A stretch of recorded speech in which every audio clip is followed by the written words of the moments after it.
There is no set time for babies to be on CPAP. Some of them will stay for a day or two. Others will need to stay for about a week. But they can be weaned off once they're stable.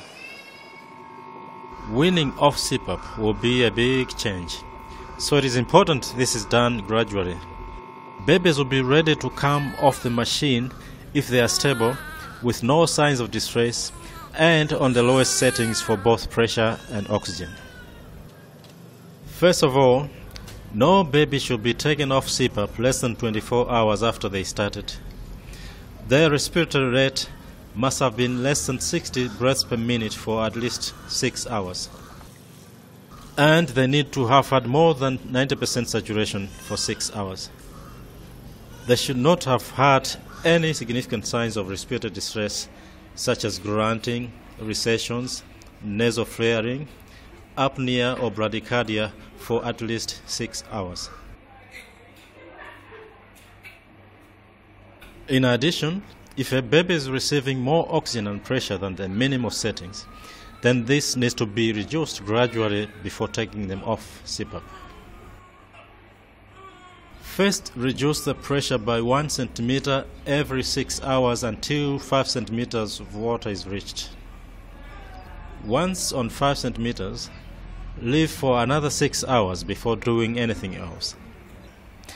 Once stable on 5 centimeters of pressure, you can now start to reduce the oxygen. Again, you can reduce it by half a liter per minute every 6 hours until an oxygen flow of 1 liter per minute is reached. Leave for another 6 hours and then assess the baby.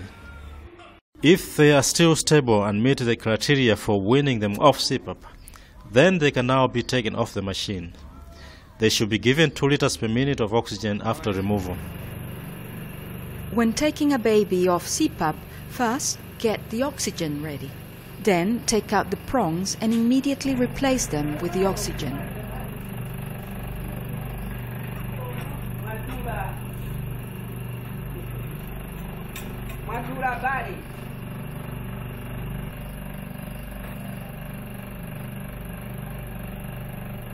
You can now suction the nostrils to make sure they are clear.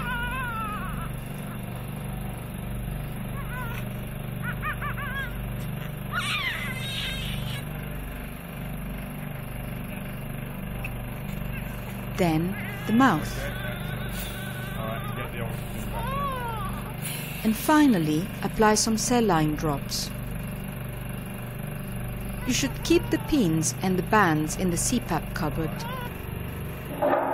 and take all the tubing away for washing, but throw the hat away.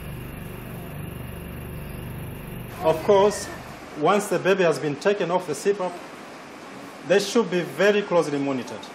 If there are still signs that there are difficulties in breathing, then they can be put back onto the CPAP.